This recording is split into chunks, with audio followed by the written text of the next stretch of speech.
Komið sæl og velkomin að Rauða borðinu aftur, kæru áhorfendur og hlustendur. Ég heiti Oddný Eir og til mín eru komnir mjög góðu gestir. Við ætlum að halda bara fullum metnaði hérna, þangað til við klárum prógramið núna eftir svona 2-3 tíma. Þá verðum við búin að vera í 36 tíma held ég í loftinu beinni útsendingu, þannig að við erum svona að loka metrónum og það er mjög gott að fá svona fólk sem er bara er með, hefur bara mjög mikið að segja, mikla ástríðu, þannig að við fáum eldin til að keyra okkur. Þetta er Tinna Laufey Ásgeirsdóttir, hagfræðiprófessor í Háskóla Íslands, heilsuhagfræðingur, og Sigurður Gylfi Magnússon, sagnfræðingur, innsögu, frumkvöðull og prófessor í Háskóla Íslands. Takk fyrir að koma. Já, takk fyrir að bjóða okkur. Og hérna, var það ekki það sem við ætlum að ræða, var bara ekki afgreiðið eitt skipti fyrir öll, en taka svona aðeins púlsinn á bara menntamálunum. Jú, það er gaman. Að því að ég var aðeins eitt, það var við vorum að tala um popúlisma hérna í morgun. Og það sem einkenndi Ólafur Harðarson var að segja, það sem einkenndi popúlisman væri raunverulega að skilgreina menntaelítuna, svona ákveðin andstæða við menntaelítuna sem við náttúrulega þekkjum frá Bandaríkjunum núna. Og þá var ég akkúrat að hugsa það. Núna væri ég með 2 spjöll eftir hádegið við menntafólk og í menntastofnanir, sko. Og fór síðan að hugsa það eins og þið eiginlega standi fyrir, kannski eru þið menntaelíta, það getur vel verið, en þú náttúrulega byrjar þessar rannsóknir mjög mikið á raddir alþýðunar og svona svolítið er það ekki að ábyggja þessa elítu hugmynd í menntakerfinu? Jú, einhverju skilningi má segja það. Það er náttúrulega Reykjavíkurakademían er líka svona, grasrótar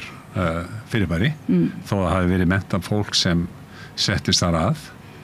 Og ég meina, ég var þar í 12 ár og þegar ég yfirgaf Reykjavíkurakademíuna 2010 þá hafðu rétt 600 manns slegið upp tjöldun sín og það í lengri eða skemmri tíma. Og það var náttúrulega, það var svona fólk sem fann sig svolítið utangátta og þannig var svolítið stemningin í hérna, þannig en það er svolítið kannski erfitt að átta að sjá hvað elítu hugmyndinu hvað hún snýst, sko. En auðvitað bara leið og ert með ákveðna menntun, ákveðna sérfræðiþekkingu, þá náttúrulega kannski ertur í kominni ákveðna fjarlægð frá þeim takti hversdagslífsins sem maður fann bara þegar maður var að vinna verkamannavinnu í Reykjavík í Granda með alls konar fólki, eða ég var í sveit í mörg ár í hreppunum og þú veist þar fann maður kannski svolítið svona takt hversdagslífsins. En mér langar til þess að byrja á því að segja að við erum mjög hamngisum með að vera komin hérna í þetta marathon. Kona mín er reyndar marathonhlaupari, þannig að hún er öllu vön. En það er mjög gaman að fá tækifæri til þess að vera þáttakandi í þessu hjá ykkur, því að mér finnst þessi samstöðin hún hefur bara breytt svolítið fjölmiðlalandslaginu á Íslandi og það er mjög daburt ef hún þyrst að leggja upp laupara. Já, takk fyrir það. Þannig að takk að stuðningin, því hafi nú verið einmitt líka duglega að koma, sko, og það eru ekkert alveg sjálfsagt kannski að fræða fólk eða sem er bara í fullu að sinna sínu og bara yfir allir, sko, að þeir svari kallinu og komi. Ég finnst reyndar það sem einkennir samstöðuna akkurat, það er mjög mikið, þeir eru lagin að fá bara alls konar fólk til þess að fjalla bara allt milli heims og jarðar. En sko, okkur fannst svolítið gaman að koma meðal hans núna til þess að styðja þetta, en líka til þess að tala bara kannski háskólamál svolítið. Já, hvað ógnar, sko, ef það er hugmyndur menntaelítu og náttúrulega bara aðför að menntun í Bandaríkjunum og svo ekki bara í Bandaríkjunum. Hvað er það svona helst sem, er það ofstór spurning? Hvað er helst sem ógnar eiginlega? Nei, sko, ég held að við stöndum á svolítið skemmtilegum tímamóti núna. Það er, þú veist, nú er að verða stólaskipti. Ég meina, Silja Bára er að taka við sem rektor bara eftir nokkra daga. Núna held ég bara 1. júlí. Og sviðið er að yfirgefa Jón Atli Bendisson sem ég er búin að vera í 8 ár eða 10 ár. 10 eða ekki? 10 ár rektor og var þar á undan með Kristínu Ingólfsdóttur aðstoðarrektor. Þannig að og þetta fólk, þau tvö í mínum huga breyttu háskólanum svolítið úr því að vera það sem við getum kallað bara undergraduate eða svona grunn háskólamenntunarstofnun að vísu með einhver svona MA-prógram en breyta háskólanum í rannsóknarstofnun, kannski fyrst og fremst, og þar verður til rannsóknarnám, doktorsnám, í miklu starra mæli heldur en áður, og inn í háskólan kemur mjög mikið af mjög vel menntuðu fólki hvaðan af úr heiminum, fólk sem núna kannski að undirbúa sig undir það að yfirgefa háskólan, að fara eftir laun, samanber ég sjálfur. Þannig að það mjög spennandi að sjá hvað, vegna þess að ég held að þetta bæði Kristín og Jón Atli, þau settu svolítið vísindin á dagskrá háskólans. En maður finnur fyrir meðal annars út af því sem að gerast í Bandaríkjunum, þá náttúrulega, og kannski hugsanlega hér líka, þá kannski svona allavega stór hluti háskólafólks líka að velta fyrir sér hlutverki háskólans í samfélaginu og hvaða hlutverk háskólafólk á að spila í samfélaginu. En ég þeirra skoðanar að það sé mikið eftir háskólan að halda fókus á vísindin. Ertu að meina bara, ertu að meina vísindin versus hugvísindin eða bara... Nei, bara öll vísindi, að við sem erum í förstu störfi í háskólans, prófessorar í háskólum eða lektorar eða dósentar eða hvað það að við séum bara stund okkar fræði og reynum að gera það af fullum heilindum og af eins miklum krafti og við getum gert. Láta aðra það sem við getum kallað aktivisma. Skilur þannig að og það náttúrulega þetta að ræða hvernig stundar þín fræði, hvernig best að gera það. En hvað það, vísi einhverja deilu, einhverja svona, sem sagt, mér finnst ekki eins og einhver sé biðja að háskólinn sé, eða háskólaprófessor sé í einhverjum aktivisma, eða þetta umræða sem stöðugt innan háskólans, það að hversu miklu leyti, hvernig sinnir maður best þessu samfélagshlutverki og það sem að ég held að Sigurður sé að segja að stundum sinnir maður samfélaginu best með því að gera það sem maður raunverulega á að vera að gera í vinnunni. Skilurðu, það það sem að því að þetta alltaf togstreita hversu mikið eigum við að vera að gera vísindi sem fari í gegnum þrengstu nálaraugu á móti því að vera kannski að gera einhverjar frekar skýrslur fyrir íslenska stofnanir og eitthvað slíkt, skilur það svona. Það ákveðin krafa náttúrulega að gefa út á íslensku en það kannski má segja að þú ert miklu nær alvöru vísindum ef þú gefur út á erlendu tungumálum. Þá bara málsvæði miklu stærra, kröfunar miklu meiri og oft á tíðum. Oft á tíðum. Þú alltaf kemst í miklu betri, þú veist, ef þú ferð hátt þar í góðu tímaritin, það líka mjög léleg tímarit erlendis, spönnin miklu víðari, en það náttúrulega, þú veist, auðvitað erfitt að þú veist, hafa nálaraugun jafn þröng í íslensku samfélagi, en hérna... Þú gafst út bók, Sigurður Gylfi, sem að bara á ensku það ekki, og einmitt skrifar inn í samhengi sem að þú tekur þátt í að búa til það ekki, svona á heimsvísu. Jú, ég meina, brautriðandi á heimsvísu, var það ekki eitthvað svolítið, þú færði ekki punta fyrir það í háskólakerfinu að því hún á ensku? Nei, það var annar mál, það var, það alls konar veluna hagþengir útnefnir besta vísinda ritið og þá kom ekki til greina sem sagt rit sem voru skrifaðar á öðrum máli heldur en íslensku og það var sama með mig Já, það ég hef stundum haft, þú veist, ef að ég væri nú maður í þessu öryggastarfi að vera innan háskólan, þú veist að tala hvað elita og hvað ekki elita, þetta náttúrulega bölvaði barningur fyrir marga líka með doktorspróf, sjálfstætt starfandi fræðimenn sem ekki hafa komist inn í þetta kerfi og þeir eru svo sannarlega í heilmiklum barningi og þar til dæmis sjóður, þar sem að þú þarft að skrifa á íslensku og ég hef stundum hugsað ef ég væri í þessum sporum og mér væri uppálagt að vera einhvern veginn þú veist, þú ert að reyna að styrkja þig jafnvel, eða þú ert að hugsa til þess að ég komist seinna inn í háskólan, þá vil ég geta gert það sem að ég get gert best og farið og byrt á vettvangi sem að ég til þjóna mínum vísindum best. Þetta Gjöf Jón Sigurðsson sem við erum að tala Nei, þetta líka sjóðurinn, hvað heitir hann? Sjálfstættarvandi fræðimann. Nei, þetta Áralís, sjálfstættarvandi fræðimann. Já, en það ég held hann heiti bara það. Já. En þú veist, þannig að ég hugsa stundum til þessa fólks sem rammað inn í þetta og í rauninni kannski veikir möguleikana sína möguleika sín á því að fá stöðu í háskólanum af því að þú ert ekki þátttakandi með sama hætti ef þú ætlar að takmarka þig þannig. En ég ætla nefnilega að segja sko, það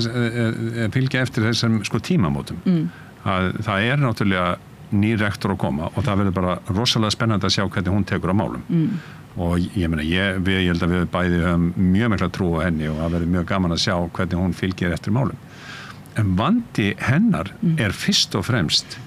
mun snúast fjármögnun háskólans. Og það alltaf að gefa orðið til hagfræðingsins. Hagfræðingur fær orðið. Já, nú fær hún orðið. Nú, það svoleiðis. Nei, sko, að því að þú varst nefnilega að segja, hverjar eru helstu áskoranirnar? Og síðan fórst þú að tala tímamót, þá fór ég að hugsa, já, þetta náttúrulega svolítið gaman að vera, þetta eiginlega tvenns konar tímamót, það að taka við ný rektor. Já. En síðan það hitt, nú árið 2025, og þá ætla ég að leyfa mér að fara, já, þá fyrir ég aðeins í söguna, sko. Já. Af því að, ef ég hugsa tilbaka, ég var í háskólaráði í kringum aldarafmæli Háskóla Íslands. Hann stofnaður 1911 og aldarafmæli, það var svona svolítið húllum hæ og skemmtilegt árið 2011. Og þá var eins og alltaf, það búið að vera þetta vandamál með fjármögnun háskólans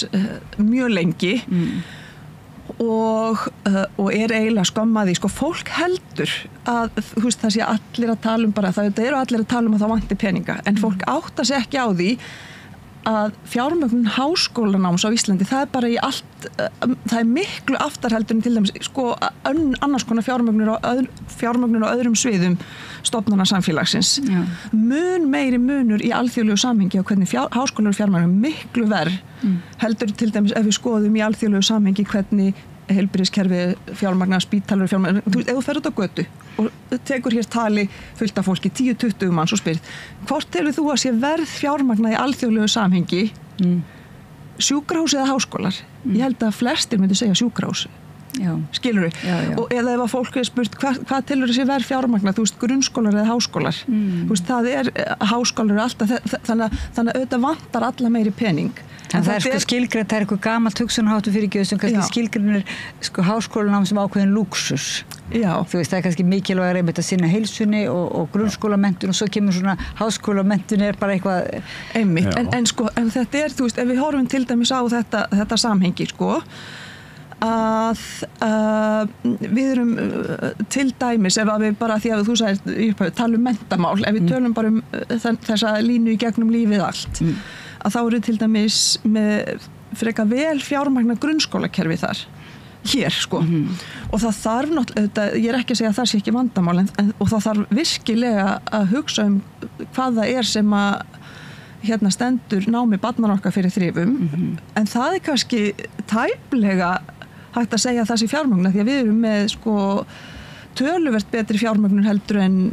OECD-ríkin og Norðurlöndin, hvað var það grunnskóla, og síðan erum við með hérna líka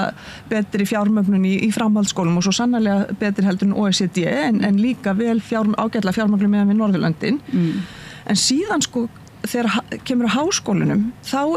fyrir hverjar 100 krónur sem eru settar í háskóla á Norðurlöndum, þá sko 60 krónur á Íslandi. Svona algengasti mælikvarðin fjárframlag per nemanda, þú veist, og þetta svona, við erum svona, það vantar svona þessi 40% upp á, sko, og sem náttúrulega rosalega mikill munur, þannig að jafnvel svið sem að segja, já, þú veist, við gætum, þú veist, við erum aðeins undir í til dæmis heilbrigðismálum, en ég meina það enga svona tölu, sko, og þetta hefur verið vita lengi, sko, ef þú ferð inn í fjármálaráðuneytið eða háskólaráðuneytið, þá veit þetta hver maður, en það sem svolítið merkilegt að þetta hefur ekki skilast til almennings. Ég held að fólk þekki þetta ekki, en þetta hefur verið lengi fjallað þetta í kerfinu, og þetta var hérna, því ég sagðist náttúrulega fara hans í söguna, sko, og byrjaði að tala hérna allar umræðurnar í kringum þess að ég var í háskólaráði þessa fjármögnun, og þá var verið mikið að velta sig, hvað á ekki ríkið að gefa háskólum einhverja ammælisgjöf eða eitthvað svona, og þá að fara að tala þetta. Það náttúrulega skandall að háskólar hér séu, sko, ekki bara svona langt á eftir, sko, Norðurlöndunum, heldur líka verð fjármagnaðir heldur en háskólar í OECD-löndunum, af því OECD náttúrulega alls konar, það Mexiko, Chile og lönd sem við erum almennt ekkert að bera okkur saman við, og okkur finnst við ekkert að vera verð fjármagnaðir heldur en OECD sko, við vorum meiri undir OECD, þannig að þá var sett markmið, þetta er 2011 að þátt að vera svona einhver hálfgerð afmælisgjöf að þetta er svona eins og þegar maður fer í afmæli og segja ég pantaði á Amazon, þetta kemur til seinna og það var sem sagt að við áttum að ná fjárframlög til háskóla átt að ná OECD meðaltalinu árið 2014 og síðan held ég að veri Norðurlöndunum 2017 það náðist náttúrulega ekkert og hver lofaði þessu? Ríkisstjórnin, já. Þetta var afmælisgjöf. Þetta var afmælisgjöf, já. Og síðan sko kemur þetta á 2017, þá erum við ekki einu sinni búin að ná OECD. Þannig að þá er einhvern veginn farið að dusta Reykjavík og þetta er gerð einhver aðgerða áætlun og þetta að setja þetta aftur á stað. Og núna voru setta ný viðmið og þetta átti að gerast árið 2020, átti að ná OECD og 2025, þess að segja tímamót, við áttum að vera búin að ná OECD wow. Nei, og við erum búin að ná Norðurlöndinu núna í ár 2025 og enn er ekkert búið að breytast í þessum efnum og við erum ennþá einmitt, svolítið hallar og við erum orðin sko 114 ára núna en það sem mér finnst vera áhugavert í þessu sambandi er raunverulega að nú er komið ný ríkisstjórn, nýr ráðherrar hvernig þeir ætla að nesta nýjan rektor til þess að takast á við alls konar áskorunir sko ég meina það gengur ekki þessi staði gengur enga veginn upp það bara kemur ekki til greina það er nefnilega að því að segja þetta er svona luxus sko þess að nefnilega það var svolítið merk ég manni mitt það vakti athygli hvaða ára þá fyrir nokkrum árum þá var nefnilega Ísland held ég eina landi innan OECD þar sem að, sko almennt að því að háskóla, þetta er alveg rétt, háskólamerktun er luxus og hún er dýr og svona, almennt þá var Ísland eina landið sem að borgaði meira með hverjum grunnskólanema heldur en hverjum háskólanema. Af því almennt er það innan OECD sko og það gerist eiginlega aldrei sko, þannig að það sýnir bara hversu sérkennilega þessu er raðað sko, af því að þetta er líka á sama hátt, af því að auðvitað falla undir þetta vísindi líka, bara í víðu samhengi. Og það hefur verið bætt í á þessum árum í sko, ef að þú víkkar út hugtæki og hugsar ekki háskólamál eða vísindamál, heldur hugsar í víðusamhengi rannsóknir og þróun sem er annar svona mælikvarði. Og þar hefur verið bætt verulega í, en aftur þannig að háskólamál, þú veist, og grunnrannsóknir sitja eftir, því hvernig það? Jú, það er allt öðru skipt heldur en erlendis að eiginlega allt fjármagn í rannsóknir og þróun á Íslandi fer í sko fyrirtækjarannsóknir, skattaafslátt fyrir fyrirtæki sem er allt öðru heldur en í þeim löndum, þannig að maður velti fyrir sér af hverju halda stjórnvöld á Íslandi að þetta sé einhvern veginn, það gildi eitthvað allt annað hér, að það er, þú veist, önnur skólastig, aðruvísi rannsóknir, það er mikið þetta svona hagnýta, sko. En er ekki talað samt þess að nýsköpunarstyrki sem eru svona, mann finnst vera svo jákvætt, sko, styrki nýsköpun. En ég man eftir gagnrýni þar sem að, sko, kannski því það hefur verið, en ég man ekki, einhvern veginn hefur komið fram að ríkisstyrkir fyrirtækin, en fyrirtækin er raunverulega að taka við rannsóknum sem hafa verið allt í mann ekki fyrir ekki misti þráðin nýsköpunarmiðstöð rauki fyrir því sko að það var einhvern veginn að hún var vanfjármagnuð eða lögð niðurbyrnis var ekki eða allavega rannsóknum var í vanfjármagnaðar og síðan fengju fyrirtækin raunverulega sko ríkistyrkir raunverulega rannsóknir og síðan taka fyrirtækin og græða á því en það fer ekki eins og hvernig aftur inn í rannsóknar það brotnar einhvers konar svona sjálfbærni eða en núna er þetta samt orðið svolítið þannig að það er þetta er alveg heilvirðiskeðja frá grunnrannsóknum og yfir í hagnýtinguna og nú er einhvern veginn verið að setja peningana í bara síðasta stigið en þá fjarar undan af því að þetta síðasta hagnýtingastig það kemur ekki tilbaka nei, og það líka bara það veikist svo ef þú ert ekki með grunninn þú þarftar með grunninn og þess vegna er það til heilmikið rannsóknum það sko hvaða áhrif það hefur á hagvöxt, velferð, þjóða og annað slíkt sko grunnrannsóknir sko ég skil alveg að það sé erfitt fyrir fólk að skilja akkur hefur ekki bara verið bara í hagnýtum rannsóknum bara að búa til össur og marel og eitthvað svona skilur en það fjarar undan því og sérstaklega fjarar undan því hjá ríkum þjóðum. Sko mjög fátæk þróunarlönd, þau komast betur upp með að vera ekki með grunnrannsóknirnar og vera bara að reyna að vera í þessu síðasta skrefi. En ef þú ætlar að vera, þú veist, með þau lífskeiði sem við almennt viljum vera með á Íslandi, þá dugar það ekki til. Þá þarftu að vera með undirbyggja allt kerfið, þú veist, þannig að annarkvort að dæla inn í grunninn samhliða eða að skattleggja þá eða það ekki, sko, þannig að fyrirtækin sem að kannski fá gróða af þessu og eru þarna á toppinum á einhverju virðiskeðju að það fari þá aftur einn, einhvern veginn, bara því að sko við erum alveg, nú þetta held ég 2,6% síðast í kíkti sem fara í sko rannsóknir og þróun á Íslandi af vergri landsframleiðslu sem alveg á pari við mörg önnur lönd sem að við berum okkur saman við. En þetta ekki rosalega þekking sem fyrir til spillis þá? Þegar það svona mikið... Leð mér að gefa þetta dæmi. Að hérna, sko, ég hef mjög mikla áhyggjur á samkeppnissjóðunum eins og Rannís. Að ég meina, er það ekki rétt hjá mér að hann hefur veikst ansi mikið á undanförnum árum, Rannís? Jú, eða það hefur ekki verið gefið í allavega. Já, og sem dæmi að ég var til dæmis með umsókn núna, sem sagt, öndvegisumsókn. Og öndvegisumsókn þýðir raunverulega að þú safnar saman álitlegum hópi, fólki sem í alþjóðlegum rannsóknum, bæði innlendum og erlendum, doktors og MA-nemum og það verður til svona akademía innan akademíunar, ef við getum orðað þannig. Og ég meina, ég hef stýrt svona 5 ára rannsókn sem bara framleiti alveg ótrúlega mikið af efni og þú kallar, að ég er nú eldri en 3 vetra, þá kallar þau til leiks fólk sem hefur kynst bara frábæru vísindafólki út allan heim sem tilbúið að leggjast á sveimaðir ásamt bara illendum, unnendum fólki sem heldur að hafa eitthvað til málun að leggja. Nú, tekur langan tíma að búa til svona, þú veist, fyrir utan bara að safna hópnum saman, að semja umsóknina og bara vinna í hugmyndinu og öllu þessu. Síðan sem sagt liggur niðurstaðan fyrir og það eru sem sagt 2 öndvegisstyrkir veittir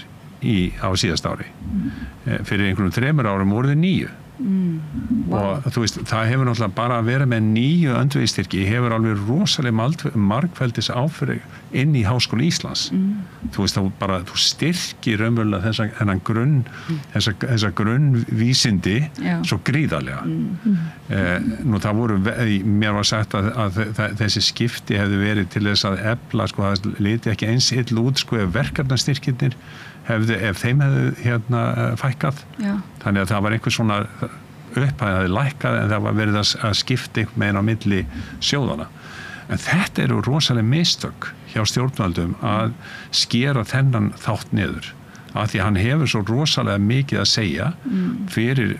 bara háskólafólk sem eru bara á fullu í rannsóknum og ég er prófessor í sagnfræði og ég get sagt að allir mínir kollegar, hver og einn einasti, á kafi í rannsóknum og í rosalega miklum og áhugaverður rannsóknum. En við erum öll að glíma við það sama. Það þessi undir fjármögnun. Og óvissa, það náttúrulega algjört óvissa ástand áframhaldið og... En óvissan auðvitað minnst fyrir okkur. Við erum í þeirri forréttindastöðu að við erum bæði prófessorar við innan skóla. En hvernig rekur skólinn sín þegar hann svona mikið undirfjármagnaður? Þú veist, nú ætlum ég sko, og nú tek ég bara dæmi úr mínu nærumhverfi, en ég ekki að segja að það sé sérstakt fyrir hagfræðideild. En bara til að taka dæmi þetta, sko, ef við værum, sko, það ætti að vera bara lágmark í landi eins og Íslandi, að hér í landinu væri til 15 manna hagfræðideild. Þú veist, það sem fólk að hugsa þessi mál og getur veitt endurgjöf og getur verið aðhald og þú veist, með nefið hon í rannsóknun bara dagurinn löng og að hugsa hið ýmsa, mismunandi sérþekking og svona. Við erum núna 6 í hagfræðideild. Það þýðir til dæmis það, sko, annað sem það þýðir á Íslandi ekkert meistarnám í hagfræði. Ég meina, þetta svona grunnfag, það mjög skrítið að það sé bara hvergi í landinu hægt, það ekki til meistarnám í hagfræði. Hvað segir? Að því að sem náttúrulega bara mjög skrítið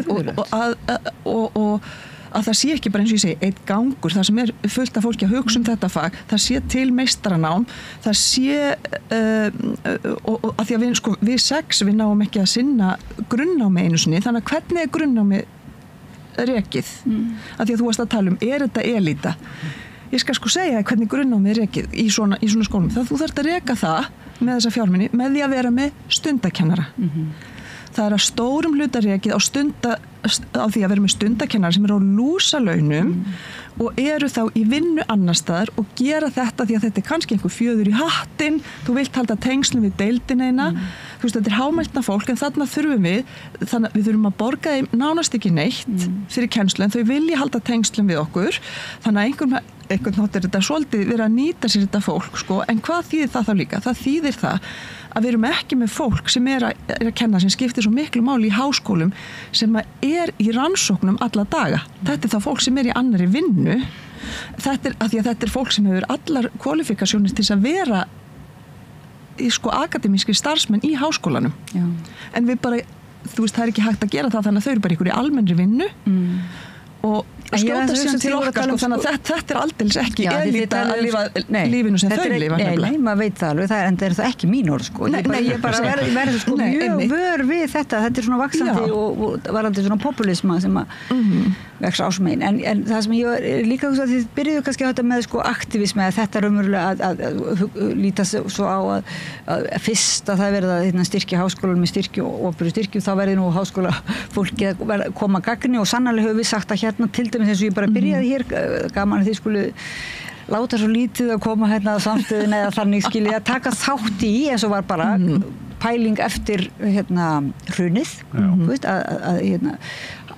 vísindafólki hefði átt að vera meira vakandi og til dæmis þá sérstaklega var talað hagfræðingana en þá þegar þú voru að segja þetta ef það er ekki svona mastersnám og ef allir eru svona uppteknir og þetta er raunverulega bara þetta eru hálfgerða þrælabúðir eins og við vitum eða svona, þetta er ábúðslega krefjandi að þá er náttúrulega ekki nema að vona að menn geti sinnt því, en ef að þetta væri vel fjármagnað og menn gætu sinnt rannsóknum, væri þetta þá nokkur sko andstæða þar sem væri það nokkur myndi þá ekki vera einhvers konar bolmagn til þess að sinna betur og vera læsari. Og það er svona líka að treysta maður sér til þess að fara og tala svona, því að þú veist, tala fyrir þessu bæði, sko, því að manni finnst náttúrulega hundlegilegt að vera að tala með einhverjum, við höfum alltaf lítinn pening og þú veist, auðvitað eru allir að segja það, en ég er að segja, háskólinn og háskólar almennt á Íslandi, það er ekki bara við og vísindastarf er, þú veist, verulega undir fjármagnað og ég veit að sko að tala fyrir málstæðurinn er góður. Við höfum góðan málstað af því að þetta skiptir, ég er ekki að tala um þetta þegar þetta skiptir einhverju grunnmáli fyrir mig. Ég er prófessor, ég fæ launatjaka en ég held að íslensk samfélagsumræða ef það væri alvöru hagfræðideild, ef það væri meistaranám, ef þetta væri, þú veist, þetta þarf bara að vera til. En er ekki líka, getur við ekki verið sammálum, þá getur þið ekki samfært okkur einhvern veginn það að háskólamenntun er ekki bara lúksus eða einhvers konar svona elítu brottborgara hobby, þú veist, ég meina, er það ekki alveg ábyggilegt að samfélag hefur eiginlega ekki ekki efna á því að styrkja ekki háskólanám eða hvað? Ég held að þetta sjónarmið hafi breyst mjög mikið. Svona fyrir kannski 30 árum þá man maður eftir bara svona stjórnmálamönnum sem sko brosti í kampinn þegar að Hafró var með einhvers konar ráðgjöf að því þeir höfðu einhvern tímann farið á sjó og vissu að það var fullt sko, þótt engin ástæð til þess að fara eftir ráðgjöf þeirra. Þetta hefur svolítið breyst, finnst mér, að menn treysta á einmitt vísindin í mjög mörgum tilfellum og ég held að stjórnmálamenn, það hefur náttúrulega orðið mjög mikið breyting á stjórnmálamennum líka, rétt eins og hefur orðið í háskóla. Þannig að frá því að vera svona grunn, hvað maður segja, undergraduate skóli, ef við getum kallað, svona grunn námsskóli á háskólastigi, yfir því að verða rannsóknarskóli, það hefur breytt ansi mikið líka sko sín inn í samfélagið. En þar er náttúrulega líka ákveðin krafa sem mér finnst vera áhugavert að ræða, sko, hvernig eiga háskólafólk að sinna samfélaginu. Og það er náttúrulega, það er bara, er það ekki í stefnu háskólans að við eigum að taka þátt alveg beinlínis í sko þjóðfélagsumræðinni og svona gefa okkur aðeins skrifa á íslensku og vera þáttakandur. En ég verið frekar þeirra skoðan að við eigum að keppast við það að vinna okkar vísindi á eins háum standard og mögulegt er og það gerur fyrst og fremst með því að sækja til útlanda að fá samstarfsaðila til þess að vinna með þér, fá umsagnir fólk sem veit ekkert hver þú ert en bara horfir á það sem þú hefur skrifað til þess að raunverulega leiðbeina þér áfram. En þarf þetta að vera aðstæðast? Þurfa þetta að vera aðstæðast? Getur ekki yfirtað þetta ef þú færð að vera og færð algjöran svona styrk til þess að vera og stuðning eða svo leið, eða hvatningu til þess að vera í bara samræðu í þínu rannsóknarstarfi og vísindum við bara áhugaverðustu samræðuna og framþróunina sem erlendis og að þá einhvern veginn bara sé þér það ljúft og skylt að miðla þeirri þekkingu. Það sem ég ætlaði að segja að því að það sem að ég vil segja þetta er ekki að maður eigi bara að vera það sem svolítið, maður finnur svolítið sérkennilega fyrir og þarf að laga með einhverjum hætti það þarf auðvitað líka ef að maður mikið að sinna að skrifa í erlend tímarit og svona sem að ég alveg sammála því að maður vill gera ég meina maður sér það á þeim rannsóknarsviðum sem maður kannski helst að skrifa sem maður sé búin að skrifa á einhverju ákveðnum sviði 20 vísindagreinar maður alltaf með allavega 2 ritrýna á hverja grein upp í 5 og síðan það maður kannski sendi 1 tímarit og svona, þannig að þú ert kannski búin að vera með 50 ritrýna þannig að maður hugsa á þessu sviði sem maður nákvæmlega það eiginlega allir sem eru sérfræðingar í heiminum eru búinir að vera að gefa þér endurgjöf á þínar rannsóknir. Það ótrúlega dýrmætt. En það sem að þarf auðvitað að gera að það þarf þá að byggja einhverja brú úr þessum rannsóknum yfir í samfélagið og það sem að nefnilega svolítið synd núna finnst manni að það sem að maður gerir sem best og það sem að maður svona kannski oft maður stoltastur af það sem að fer í bestu tímaritin það fær minnsta umfjöllun á Íslandi síðan skrifa maður einhverja skýrslu fyrir eitthvað bandalag eða eitthvað á íslensku það eitthvað sem biður einhverja álitsgerð eða eitthvað það fréttaefni það náttúrulega fréttaefni En það ekki líka bara þess að það vanmetið vinnan við það að vinna miðla sem sagt, þú ert búin að gera að leggja gríðarlega vinnu í ritrýndagrein á alþjóða vettvangi það ekki bara hægt að íta á einn takka eins og kannski og miðla því og það til dæmis líka bara blaðamennska alls konar miðlar og milliliðir og það þarf fólk sem þetta getur skil að því auðvitað það ekkert alltaf auðlesið skilur, það torrlesið efni oft á tíðum þannig að hvernig býr maður til brúnna þannig að fólk þurfi ekki þannig að íslenski blaðamenn þurfi ekki einhvern veginn að vera að rýna í gegnum einhverjar töflur og formúlur eitthvað sem að ég þannig að ég alveg sammála því að þetta svo mikið hjálp í því að fá erfiða ritrýni, skilur og fá vera á að skrifa þar sem að maður fær virkilegt aðhald bara fyrir gæði rannsóknarna þannig að maður vill ekki missa það en á sama tíma þá vill maður að þetta skili sér líka og þar verði nú líka aftur að hrósa ykkur því að Siggi var nú að hrósa ykkur hérna þannig að það sem náttúrulega svo dýrmætt í því samhengi oft það ekki algengt í íslenskum fjölmiðlum tíminn sem maður fær í viðtölum hér að þetta á mörgum öðrum fjölmiðlum þá þetta eru 5 mínútur við höfum 7 mínútur skilur við þetta náttúrulega þetta skiptir alveg rosalega miklu máli og ég held að vandinn sé meðalans fjölmiðla markaðurinn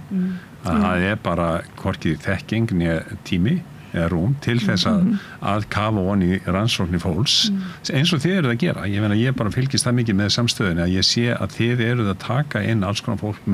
sem hefur stundað rannsóknir og háskólafólk sem að miðla sínu og sem bara gera það með glöðu geði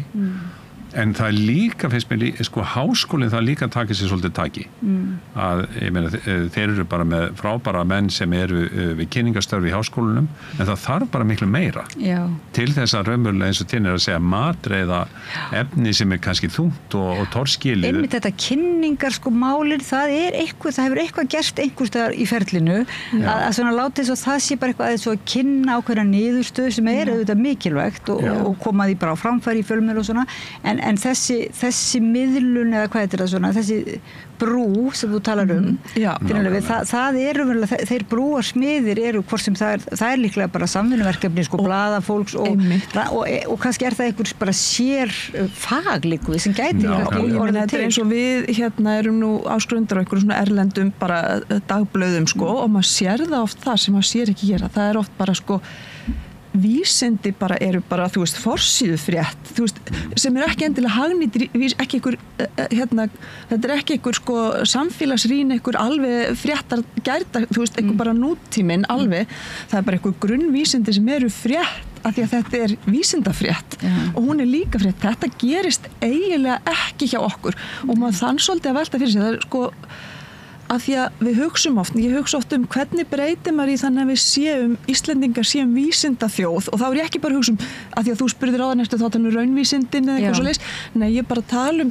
ég myndi segja að við séum bókmenntaþjóð.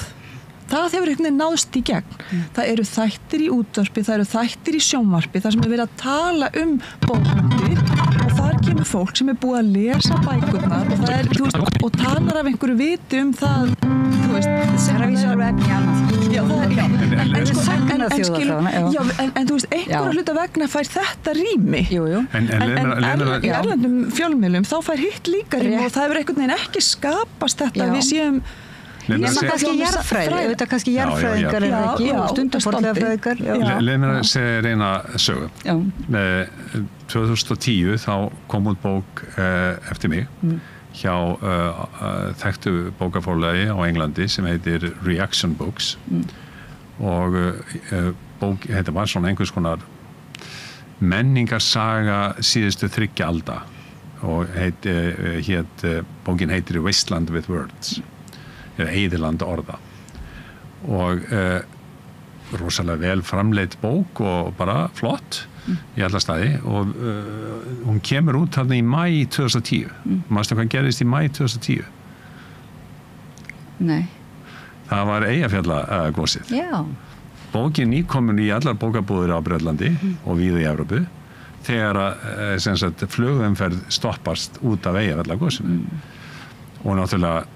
allir á einhverjum bömmir yfir því nema náttúrulega útgefandi minn hann var alls sæll því að það voru allir að tala Ísland og bókin seldist fyrir bragði vel og svo í lok maí þá fæ ég skeyti þess efnis að The Economist sem nú mjög virt tímarit hafi birt ritdóm þessa bók og eiginkona mín sem nú hagfræðingur hún var nú ekkert mjög kátt með það að ég ætti að vera fyrir til að vera í Economist heldur en hann en Já, þetta hafði náttúrulega mjög mikið áhrif á bara sölu bókarinnar og hún fór út allan heim og maður fjallaði hana mjög víða síðan líða svona þessu 2 ár og þá fæ ég skeyti frá þessum blaðamanni sem skrifaði ritdóminn Edvard Lucas, já og hann segist vera að koma til Íslands með son sinn, ungan í helgarferð og langið til að hitta mig og við bjóðum honum heim og hann mætir þar með flottan strák, ungan og við gefum honum kaffi og jólaköku og tökum tal saman og hann segir semst ég nú einna ritstjórum The Economist og ég sérhæfi mig í Austur-Evrópu og þá spyr ég náttúrulega af hverju skrifaðu þá bókina mína þá sagði ég var að fara í helgarfrí og bara í lok einnar vikunar og við inngangin á ritstjórnarskrifstofunni stórt borð og stútfullt af bókum og ég tegði mig eina og það var þín og ég las hann yfir helgin og ákvað að skrifa greinum það og svo snýr hún sér að tinnu og segir en hvað gerir þú? Og þú segir honum frá einhverjum rannsóknum þínum og hann segir láttu mig fá það kemur umfjöllun þína rannsóknir sem voru frábærlega framsettar og þetta sama gerist ef að það vera það er svona líka þessi brú þetta þarf einhvern veginn líka móttökuskilin þurfa að vera fyrir hendi hjá fjölmiðlunum líka og það er erfitt þannig að þetta er náttúrulega þessi stóru fjölmiðl þetta sama gerist þarna hann hringdi ekkert í mig eftir þetta til að spyrja neitt út í rannsóknum og sama þegar eitthvað hefur birst í öðrum tímaritum þú veist það hefur eitthvað verið skrifað einhvern mína rannsókn í Guardian og New York Times og eitthvað svona það er enginn sem talar við mig en þetta er bara þannig eru bara einhverju vísinda blaðamenn og þetta er bara ekkert auðvitað rými fyrir þetta á Íslandi þannig að hvernig byggjum maður þessa brú það er málið það þarf að vera báðu megin við þurfum að miðla og það þurfa að vera eitthvað móttökuskilyrði til þess að en maður væri mjög áhugasamur að hún væri byggð af því að þá væri hægt að nýta bæði gæði þess að vera með,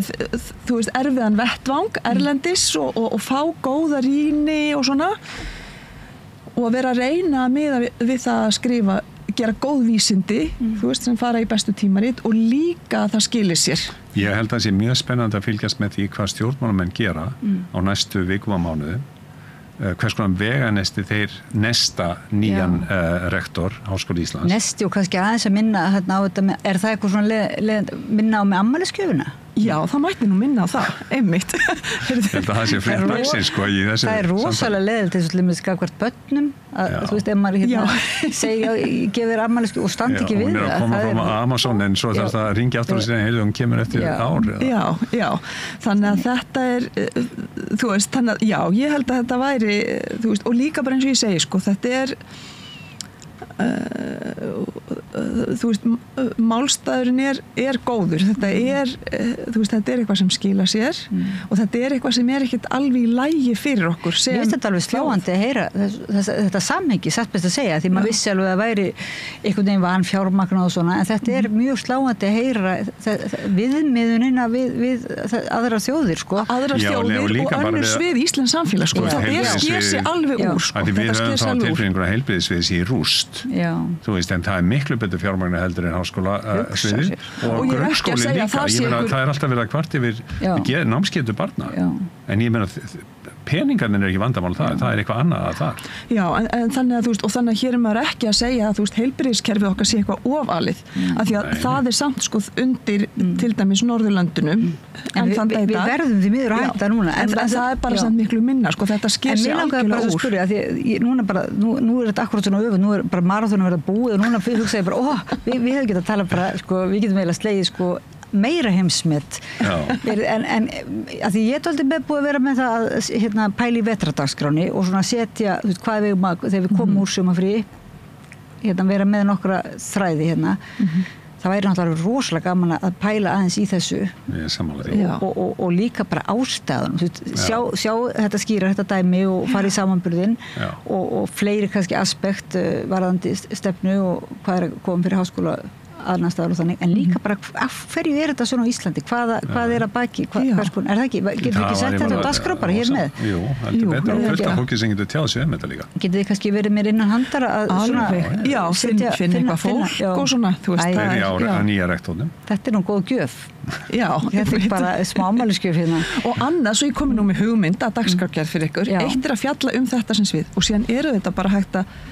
reyna að byggja þessa brú að fá fólk til að tala rannsóknir sínar. Þetta er náttúrulega stútfull stofnun og þetta aðrir háskóla líka. Ég er ekki að tala hér sérstaklega til að bara háskóla Íslands. Við hefum oft reynt að gera það en það hefur ekki verið mikil skilningu kannski á því að halda því til En sko það hefur verið, þú veist að því að maður fenn úr reglulega þangað í viðtöl líka, þú veist það er náttúrulega rosalega stuttu tími sem maður fær. Það er mjög erfitt að koma niður vinda ofan þessu knappa þetta er líka vísinda